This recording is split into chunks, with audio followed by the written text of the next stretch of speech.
Saigon Storyteller. The story of Thanh Gióng, an ancient Vietnamese folklore.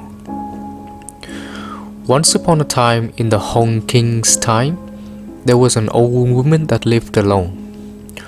One day at the early morning, she went out to her farm and suddenly saw a huge footstep that destroyed a large part of her crops. She surprisingly said aloud, "Oh God, whose foot could this be?" Out of curiosity, she tried to put her foot on that huge footstep, and she suddenly felt a chill throughout her body. She was pregnant since then. After 9 months, she gave birth to a cute little boy. She named him Gióng. However, when Gióng was even 3 years old already, he was not like other kids. He only laid face up and asked for food, didn't even know how to turn or crawl, and didn't smile at all. That's also when the An army of invaders was trying to approach our country. They were brutal and evil. The leader was An King, and he had a strangely ferocious look. They burned down houses, robbed and killed people everywhere they went by. Our Hong King army tried to stop him multiple times, but failed to, because the enemy was too strong. Hong King was worried. He sent his messengers to every corner of the country to scout for talented warriors to help save the country. One day, a royal messenger arrived at Giong's village. Hearing his calls that the king is in need of warriors, the mom jokingly told her son, "My boy, if you don't walk or talk like this, when can you help the king to fight the enemy?" Unexpectedly, Gióng opened his mouth and said, "Mom, please call the messenger here." Then he stopped talking. The mom was both happy and worried at the same time. She told all of her neighbors about this. People were curious and thought it was a miracle. One of them said, "Let's just invite the messenger here to see what's the boy up to." So they did, and when the messenger saw the boy, he asked, "Are you the one that only starts to speak when you are 3 years old? What do you want me here for?" Gióng answered him with a great confidence, "Please tell the king to forge an iron horse, an iron sword, and an iron armor. Then I will help you to fight the enemy." All of the people there were shocked, thought it was super strange and miraculous. The messenger thought this is some kind of reincarnated holy deity. He hurried back to the royal palace and reported the situation to the king. Hong King was very happy. He immediately ordered all those iron gears to be made, exactly as the boy said. After they are finished, they turned out to be extremely heavy. Dozens of people tried to lift the sword together, but it wouldn't move a bit. The king asked 1,000 soldiers to find any way they can to deliver the gears to that boy.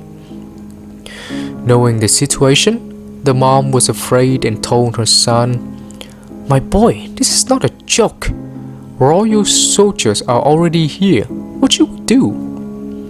Gióng suddenly sat up and said, "You don't have to worry about it, but I need to eat a lot before I can fight." The mom hurriedly went to cook, but Gióng quickly ate everything, dishes after dishes. After each dish, he grew bigger a little bit and asked for more food. The more she fed him, the larger he grew, and he became a bulky young man in no time. When there was no food left in the house, the mom had to ask from the neighbors. Everyone in the village was willing to offer some food, from potatoes, buffaloes, to wine and tropical fruits. Gióng ate all of those food. Then he asked his mom, "Mom, please make me a clothes." Followed that, everyone brought a lot of silk and linen to make his clothes. But his body grew larger quickly. The clothes got tight and short quickly as well. so people had to bring more to fix the clothes. In a short while, his head reached the ceiling. When people were still surprised, the royal soldiers finally managed to bring all those iron gears to Giong's house. Giong stepped out, stretched his body, and suddenly grew large and giant like a mountain. He shouted like a thunder, "I am a heaven general." Then he quickly put on the iron armor, wielded the iron sword to test its weight.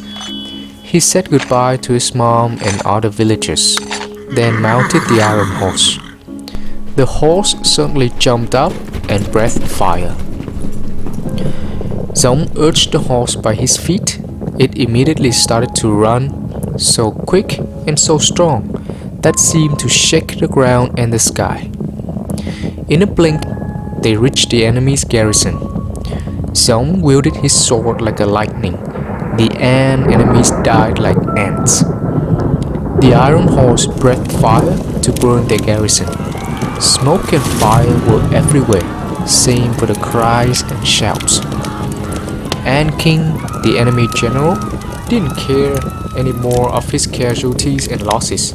He kept urging his men to go forward and fight Giong. But Giong grew stronger and stronger. Enemy bodies piled up like mountains. Suddenly his iron sword broke.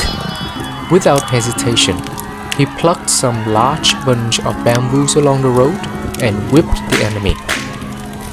The enemy couldn't hold back any longer. They broke their formation, fled aimlessly everywhere. The Ant King was whipped to death as well.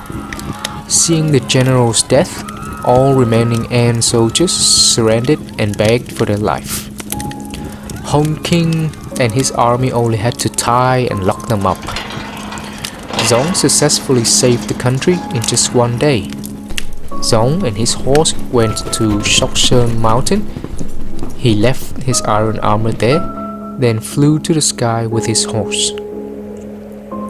To commemorate the hero, Hong King ordered a memorial to be built right at Giong's hometown and granted him the title of Heaven General. We can still see the remnants of such battle up to this date.